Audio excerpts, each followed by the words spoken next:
Up next, ladies and gentlemen, is a panel discussion on the topic Malls Unfiltered. What's thriving, what's failing, and the next big bets. This topic will cover categories that are driving sales and profitability, which are struggling from both a retailer and developer perspective, consumer trends and footfall dynamics, impact of e-commerce, quick commerce, and last mile fulfillment centers. How can mall and retailers work together to optimize store formats, leasing strategies, and marketing efforts? What do retailers need from mall to remain viable and competitive in the next 5 years? Together for our moderator, Rajesh Jain, Managing Director and Chief Executive Officer, Lacoste India, Sports and Leisure Apparel Limited. Our speakers for this panel are Mr. Arjun Singh Gehlot, Director, Ambience Group, Mr. Devang Sampat, Managing Director, Cinépolis India, Mr. Abhishek Bansal, Executive Director, Pacific Malls, Mr. Aman Trehan, Executive Director, Trehan Iris, Mr. Bijit Nair, Senior Director, Direct-to-Consumer DTC Adidas, and Mr. Suraj Bhatt, Chief Executive Officer, Ethnic Business, Aditya Birla Fashion and Retail Limited. Can we please welcome the gentlemen with a huge round of applause, ladies and gentlemen, everybody.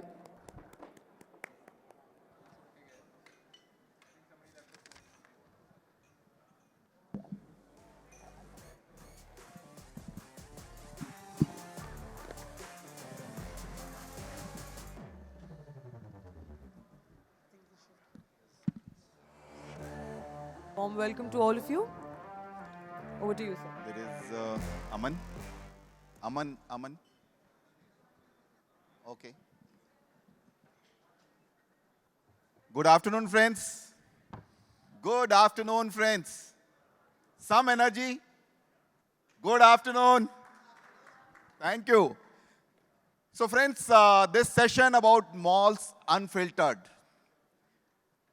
I think all of us would agree that malls are normally considered a venue where we can have a mini vacations of about 4 to 5 hours. Am I right?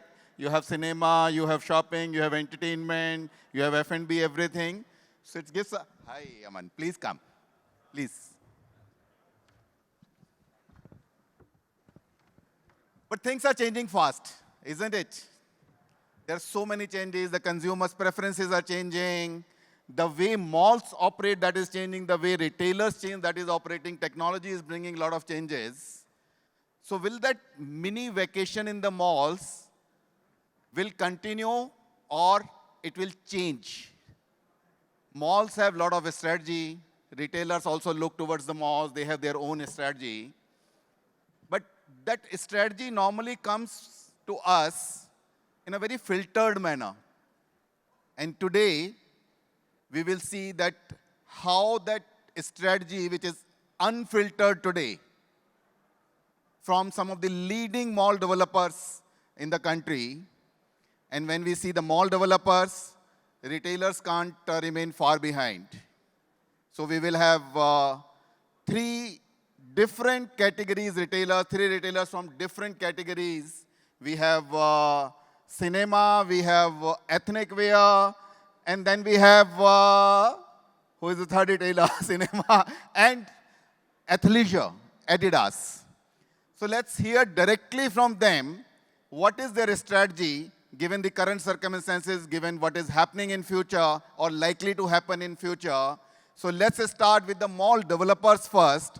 Let me start with Arjun first. Arjun runs two of the most successful malls in the country, Ambience Mall Gurgaon and Ambience Mall Vasant Kunj. Arjun, if I were to ask you a very mysterious question, that which are the categories which are driving footfall and revenues in your mall? And are there any categories which are struggling to justify the space that they occupy? Could you please give us some information on that? Firstly, good afternoon and thank you for the kind words. Really humbled. As far as the categories that are working, beauty is at the forefront, is what I would say. Beauty brands are really killing it to be unfiltered. apart from that, athleisure is doing very well. I mean, all new brands, there's a good influx of new athleisure brands that are coming in, and be it the D2C brands. They are really disrupting, as we saw in the last session also. They're giving a nice spice to the old masala that was going on. And I think the people are also liking it. The new generation that has come in, they really want something new. I mean, premiumization and customization are the key words. So they are really offering curated experiences, curated products. So I think that is really working. For some, if I want to categorize what is not working, complacency. Any brand that got complacent that, yes, I don't have a competitor, or, I will be here only, I think those are who are struggling. They, I mean, no offense meant to any brand as such, but, now is the time when every brand has to evolve, if not, have a revolution, but evolve according to times, evolve according to the needs of the customer. So yeah, I think this is the basic gist of it. And apart, I mean, the movie hall operators are also here. I think their time will also come. To be honest, I mean, everyone is screaming that, no one's going to the halls these days, but I think that's because of the content. I mean, when a good movie came, I think they were very full. I mean, I struggled to get tickets at my own place. So I think, that will also have a good turnaround in the coming future. So that is... So as you rightly said, I doubt whether any brand, any retailer can afford to be complacent today. I don't know. I mean, you, as a mall developer, you might have more insights onto that. But tell me one thing. When a lot of things are changing, the consumer's choices, their expectations, the retail itself is undergoing through evolution, technology is changing. In this entire environment, whatever you just said was more from the retailer's categories perspective, but now I think many of us would like to understand, given these fast changes, how do you see future-proofing the malls? I know there's nothing called future-proofing because things are changing so fast, but are you taking any strategic steps so that the malls remain relevant and resilient for a longer duration in, despite all these changes that are taking fast, whether it's in technology space or in offline retail also? See, for that, I think the mall has to play a bigger role in the life of the customer then. Yes. We have to step away from just being a place where you can shop.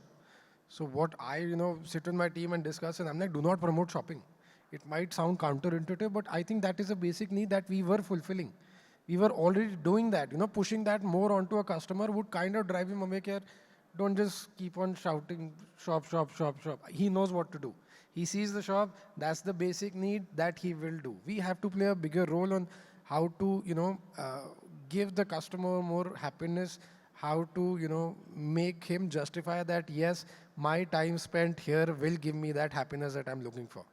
He's stepping out of the house, he's coming to a mall so as to enjoy, so as to spend some time, take a break from the usual hectic lifestyle that they have. Because in the metros, we know that everyone is working their asses off. I'm sorry.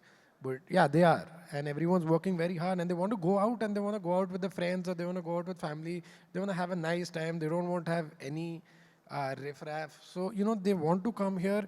The mall has to play a role of a hospitality industry also now. I tell my concierge team, I mean, if a customer asks you anything, just say yes. Whatever they ask, just say yes. Don't say no. Because a person now... If a customer wants a jalebi in your mall, the concierge will help him. We'll take him to a Haldiram happily. Like, jalebi khilata, kya ho gaya? That's very nice. They wanted, they don't want to run around for it. And it's a small price to pay to keep the customer happy. I don't think so it's too big of an ask. So what you are saying is that you have to give the customer delight on the top, irrespective of whatever changes are taking place.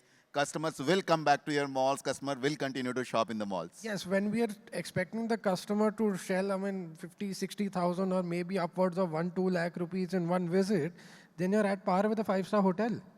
If a 5-star hotel can charge 35,000, 40,000 rupees per night per room, so basically we are taking more than them. We have to give them the service of that level. Wonderful. Yeah. Thank you, Arjun. Let me now come back to Abhishek. If I could ask you some questions. Abhishek runs almost all types of malls, several malls. He has premium mall. He has outlet mall, which is again a premium outlet mall, which is very successful. Then he has malls in Delhi, NCR. Then he has mall in tier 2 cities. and he's also building a few more malls. One of them is coming up in Jaipur. So he has varied experience of malls across different formats. So Abhishek, what I would like to understand, and I'm sure that the audience also wants to understand the same thing. Uh, what are your biggest challenges? See, as retailers, we feel that mall has to bring the footfall in the mall first, mall developer. So what are your biggest challenges in bringing that footfall in the mall and conversion of that footfall into revenue generating stream? That is my first question. I'll have a couple of follow-up questions also, but this is my first question. What are your biggest challenges there? Hi, good afternoon, everyone. So, over the last 2 years, or post-COVID, you can say we've developed this program where we are very actively engaging with the retailers. And when I say engaging with the retailers, we try and see what is working or not working for my tenant in my mall, be it looking at the catchment, the kind of customer who's walking in, etc., etc. So today, the program that we are floating is the tenant engagement program, where we try and see how both of the developer and the tenant or the brand can collaborate and offer the best service to the consumer. So I feel आज के दिन थोड़ा वो challenge हमें face हो रहा है because retailers feel कि यार आप हमारे बिजनेस में मत घुसो, हमें पता है हम क्या बेचने वाले हैं, हमें पता है हमारा स्टॉक क्या चाहिए, हमें पता है हमारे को हमारा कस्टमर कहाँ से आ रहा है, etcetera etcetera etcetera. But what we try and tell them is that listen, mall is a very collaborative, living, breathing organism. तो आप ये मत सोचो कि फॉर एग्जांपल आप लेकॉस्ट की शॉप चला रहे हो तो you can't think of it from that myopic view. We have to see that customer walking into a mall, maybe a Lacoste customer for Lacoste, or it could be a customer coming in for some other brand and will become your customer. So that integrated approach towards the consumer is something that I feel the retailer and developer needs to make. Last 2 years, we have done a lot of work on this, and now we are starting to see those results. That's wonderful, and I assure you that retailers take a lot of inputs, lot of insights from developers, and they try to implement it as much as possible. I have a couple of follow-up questions, but let me go back to the retailers, and then maybe if time permits, then I'll come back to you on this. So, Suraj, let me come to you. Retailer's perspective in the malls. See, you are into ethnic wear. You have so many brands which are running under you now. Do you think in ethnic wear, where the touch and feel, the cultural nuances, the storytelling, they all matter a lot? In this environment, in the malls, do you think that the new formats, which could be like, say, curated shops, curated merchandise shops, or pop-up stores, or those kind of experiential stores, they would work out in the malls? Are you experimenting with any of those things? And whether in your category, these kind of things are likely to stay for longer? About the experiential shops? The simple answer is no. And maybe there is a slight maybe there. I mean, fundamentally, brands have to stay true to consumers, and that's the golden rule. And work with developers, because essentially malls are destination for multiple kinds of consumers. The brand's job is to present the best face of itself within the mall. But what's changing is the type of malls that are coming through, the type of retail destinations that are coming through are different. Earlier, you used to think of the mall as a one-stop shop for most customers, and that's a dominant model, and that will continue. But I think within ABFRL Ethnic, we're getting very interested in a particular age group, which we are calling as the mature affluence, which is 40 to 60-year-old age group. Now, where it will have implications is some of them are, let's say, ultra-rich and may prefer locations where it's easy to access. And therefore, that could be an opportunity for a smaller development, but for some. And therefore, in those kind of approaches, there could be a re-emergence of a high street within a mall format, right? Those are unique experiences for consumers, which may be relevant for some developers, may not be relevant for other So, developers. so I'm sorry, I'm interrupting you, but are you saying that while deciding on opening a shop in a particular mall, you look at the catchment in such a manner Yeah. that it's reachable to you and your TG is That's there? right. I mean, Obviously, all the retailers do that, but you're saying that becomes very, very important in your category as well. Yeah, if you take one of the brands, Taswa, then it's a fairly affordable mass premium brand. So therefore, a lot of malls become relevant. Another brand called Jaipur, core target group is 40 to 60. So some brands become more relevant. Yeah. Some of the Is quieter malls become more are we relevant. audible to everybody? Are we audible? Thank you. Sorry. Yeah, so some of the there are going to be more quieter destinations that malls themselves will come up with, and then some brands will customize some experiences around that. Oh, you're saying quieter destinations within the mall? No, quite. I mean, the mall itself has a slightly more curated expression. Some are little more residential neighborhoods of sorts. So may not be some of the big bang malls that some of the panelists represent. But I think there could be that evolution because fundamentally brands have to stay true to consumers. So if your consumer is going to a certain mall, then you should open a store in the best manner possible and the best size, which is a win-win for both mall and the brand.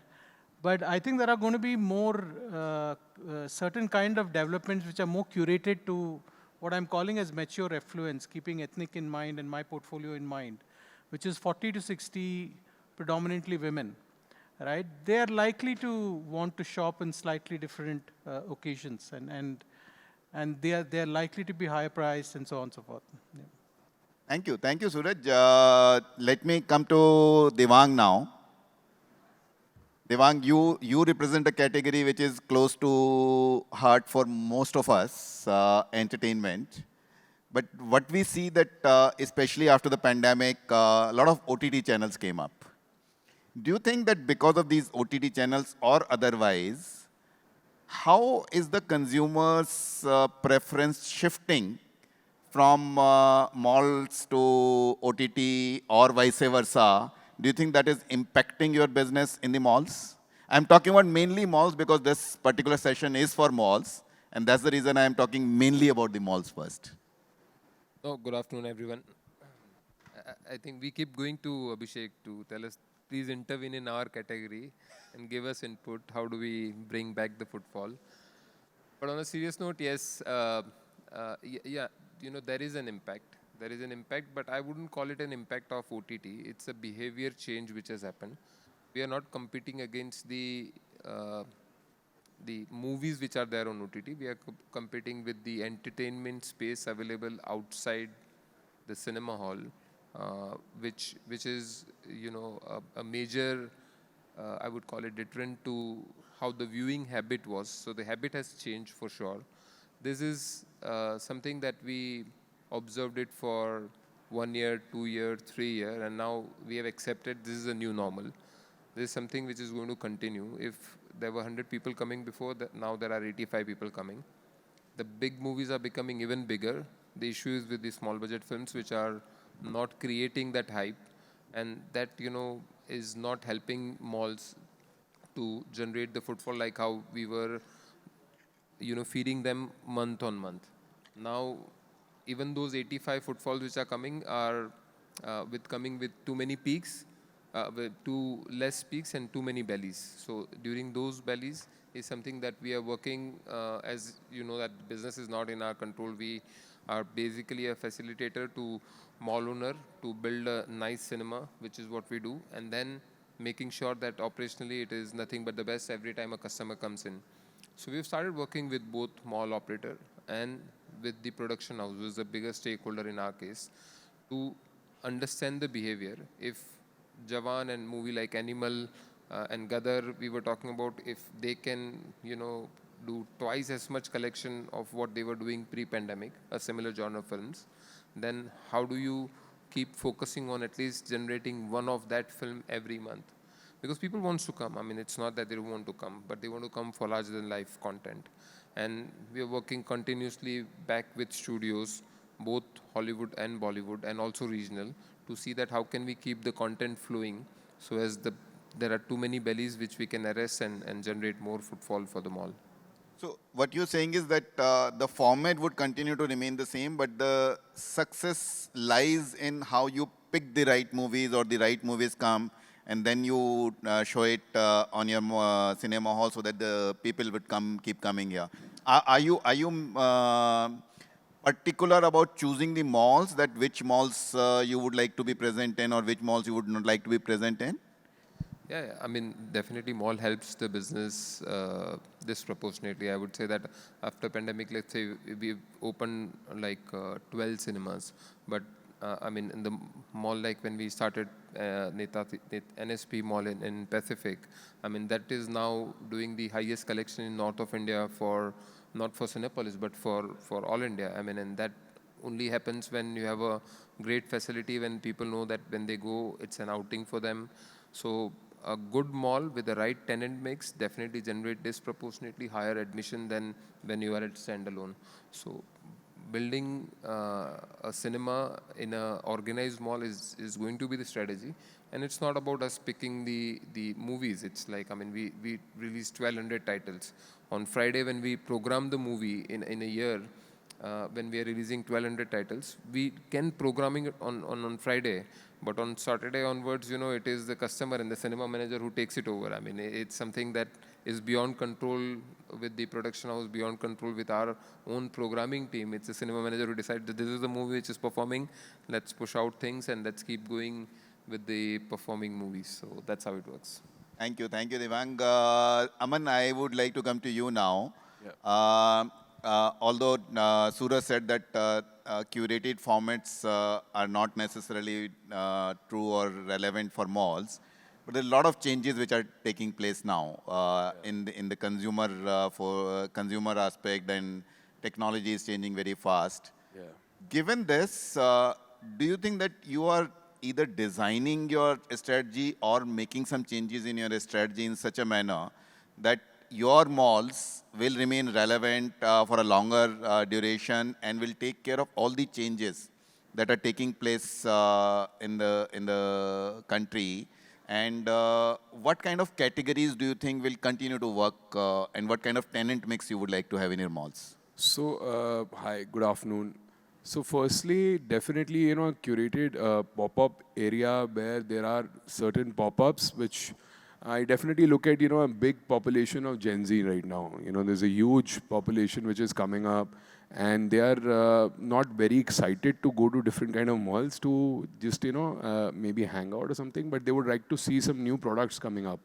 So definitely pop-ups are one area, and you know, these experiential stores are one areas where you know, you can actually get these homegrown brands which are doing really good online, also to give them a physical space for a pop-up. You know, obviously if the pop-up works, definitely they can you know, come in the physical space later on in a different shop altogether. But you know, that is something where you can actually understand a brand, how it is being looked at from the consumer. You keep experimenting with those kind of pop-up. We are definitely open to that. You know, in our Okay. new mall that's coming up, we're going to keep that space where there's going to be boutiques also, even for ethnic or for streetwear, or for, you know, the new kinds of various kinds of accessories that are coming up. A lot of things that are new in the market where Gen Z is really excited about buying them online. They should actually come and see them physically, and if there is a space wherein you can actually display them, that's really going to work, I think, for the future, personally. Separately, I think athleisure is doing really well, because after COVID, a lot of people have understood the, you know, value of fitness and wellness, and people are really getting more interested in, you know, maybe going for a run. There are like run clubs all around. You know what's happening now?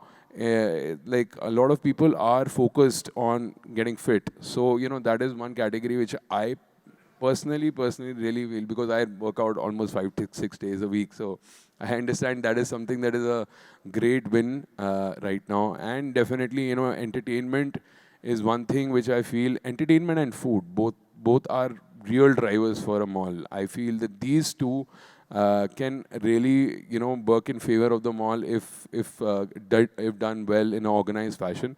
So focus on that as well. And of course, these value brands which are big anchors, something like a Max Fashion or H&M or Zudio, they're doing really well. They have been doing well even since. inside the malls. Yes, yes. So they've been doing well since a long time, and that's one category that I feel will always do well, because whether or not, Indians will definitely look at the price tag, and they are not very big spenders sometimes. But yeah, I mean, there is a small category of people are definitely who are big spenders. So that's one category that I feel is going to do well. And of course, in a more premium category, Zara, Uniqlo, these brands are really going to do well. But holistically, I feel new entrants like the new homegrown brands should definitely, play a pivotal part in the future. Amazing.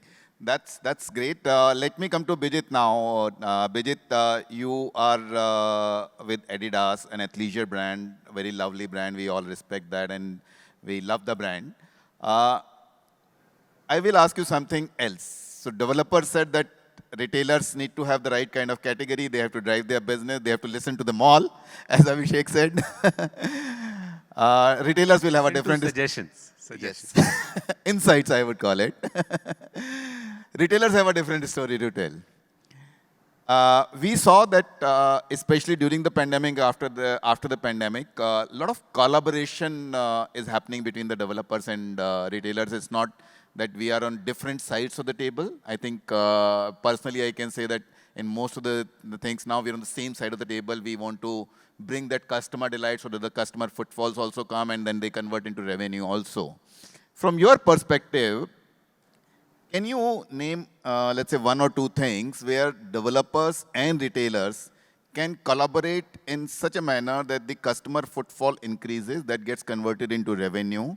It should be a collaborative effort between the developers and the retailers. So can you give some insights on that from your perspective, from the perspective of the brand that you represent, that what kind of collaboration could be there? Thank you, Rajesh. Few of the initiatives what we have taken is, for example, you must be aware that we are working with the best clubs of the world. So whether it is Mayan Munich or La Liga, we are working very, very closely with all the clubs worldwide. What our idea is to bring this collaboration into India and develop, and we are in fact currently speaking to a lot of malls in terms of creating not only exclusive stores for this particular category, either in the form of kiosks, or also taking up stores, because now the supply would be throughout the year, considering that you will have the World Cup coming up and multiple sporting events which are going to come up. So one is that collaborative effort which we are currently working on. As Aman rightly mentioned, we have a very, very strong Adidas running club across the country, majorly in 3 cities, which is Delhi, Bombay, as well as Bangalore. We have also started collaborating with malls to drive this particular initiative at a much larger level. And we are seeing that holding some activities or events in the mall atriums.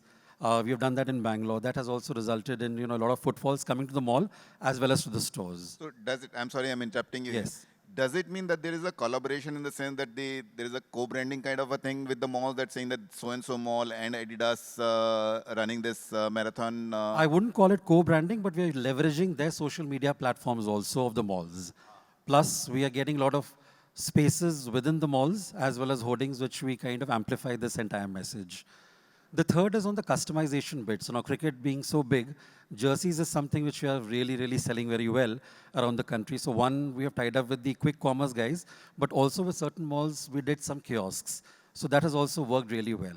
Of course, on a lighter note, the collaboration will be better if, and I would take responsibility of saying that, new malls, of course, take some time to mature.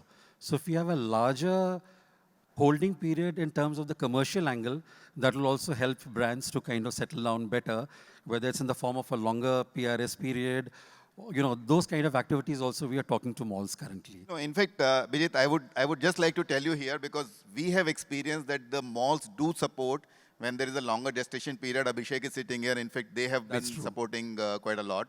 And there are other developers also, in case of new malls, and when they do see that it will take a little longer to mature the market, they do support. I think that's one thing that developers, we really love you guys, developers. Completely for that. agree. Well, the deserving brands need the support.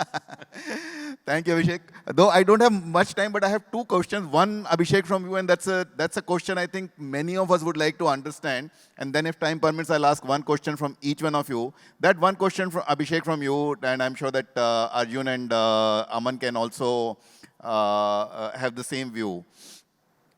With this e-commerce, quick commerce, last mile delivery, lot of things are changing. People normally may not like to visit the malls, or they would expect that the malls would deliver those kind of things quickly to them. In your case, because you have so many malls across the country, are you trying to think that there should be some changes in your strategy where within the mall, maybe you can have fulfillment center, maybe you can have, you can enable that transportation from the shops to the nearby places. Do you think that, first of all, I would like to understand whether that quick commerce and e-commerce is impacting the mall's footfall. And then what you are doing to ensure that the mall's business does not get affected because of this? Yeah, so I think in today's quick commerce era, we must really, really thank the customer to taking the time out and coming to our retail space. That is the first thing that everybody should be very clear कि आज अगर कोई आधा घंटा लगा के आ रहा है तो पहले तो उसके लिए उसे बहुत धन्यवाद कर दें. And then when the customer, he or she is inside the mall, then we must ensure that we give the right experience. Otherwise, he will not come back. On how the impact has been, there have been casualties. Some formats have been completely wiped out, and some formats have changed quite a bit. Case in point have been supermarkets, hypermarkets have seen a very, very large, very big difference in their offering over the last 5 years. The formats have shrunk or closed at a lot of places. So that's just one example of it.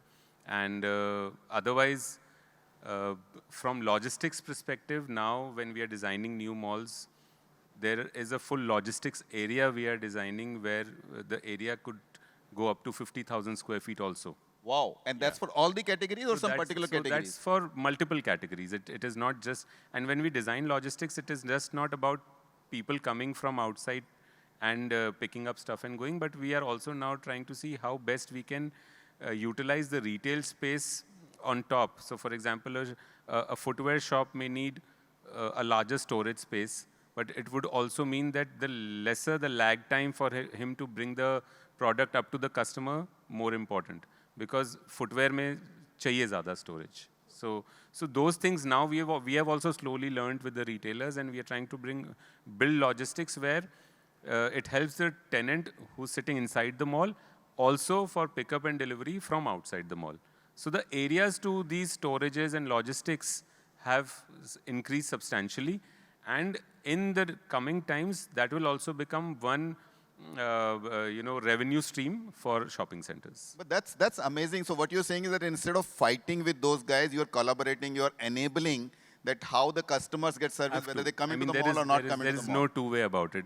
You have to collaborate to kind of succeed in this. So Arjun, do you have the same thoughts as Abhishek that we need to enable so that it grows further instead of fighting and unnecessarily saying that quick commerce should not get into my mall or e-commerce should not get into my mall? No, see, I think there's no question of fighting as such, but I think our focus should always be on brick and mortar. Right.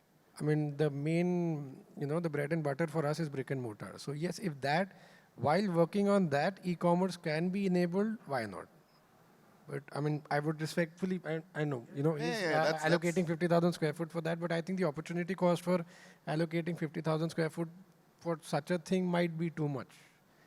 Yeah. So it would vary from, let's say, yes, the catchment to catchment, the mall to mall, and what kind of customers you're serving. Yes. So very, very... I think in my personal opinion, I mean, no disrespect meant. I mean, no, very well respected opinions for both of you. I believe him in that, but yeah, I mean, personally, I mean, I think the opportunity cost might be too high. Okay, so although time is up, but just one last question and very quick answers.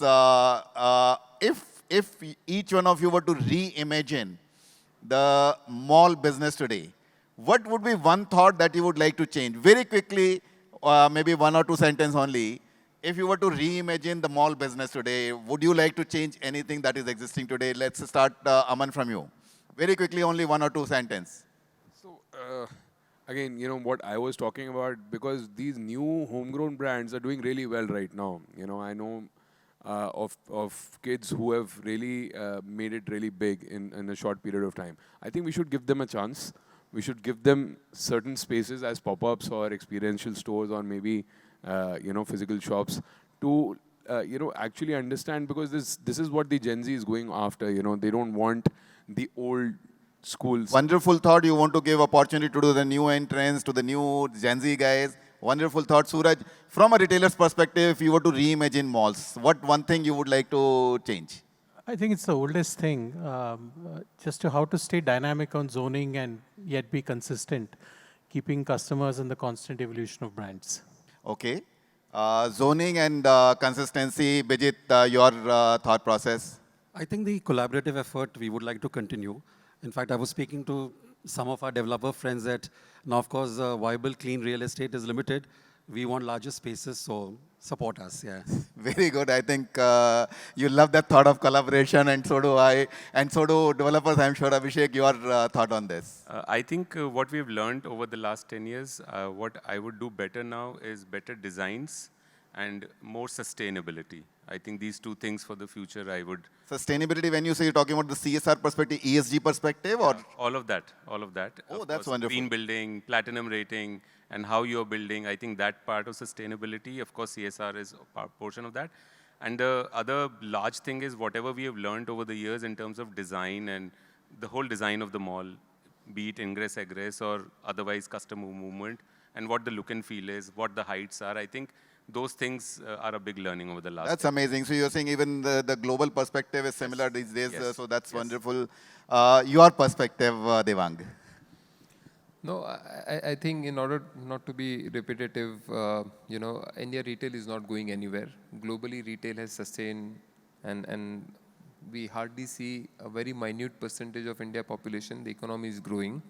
We all need to work together to only see how do we expand the market instead of competing. Let's recruit people, and that's what we would do, and that's what a commitment from our side is to work with mall owner to see how do we expand the market. Wonderful.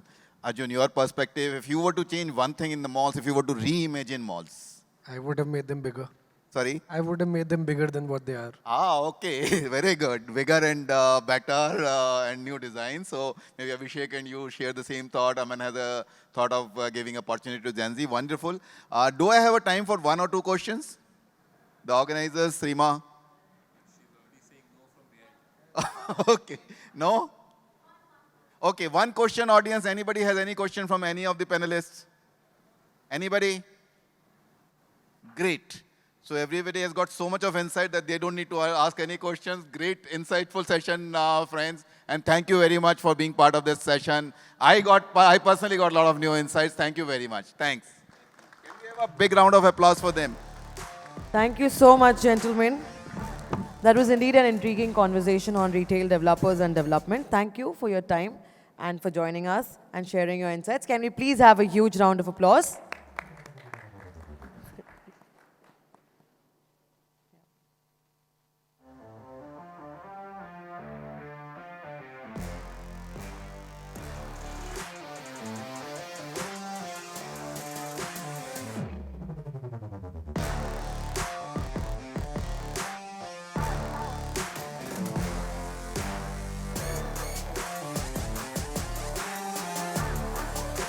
Thank you for joining us.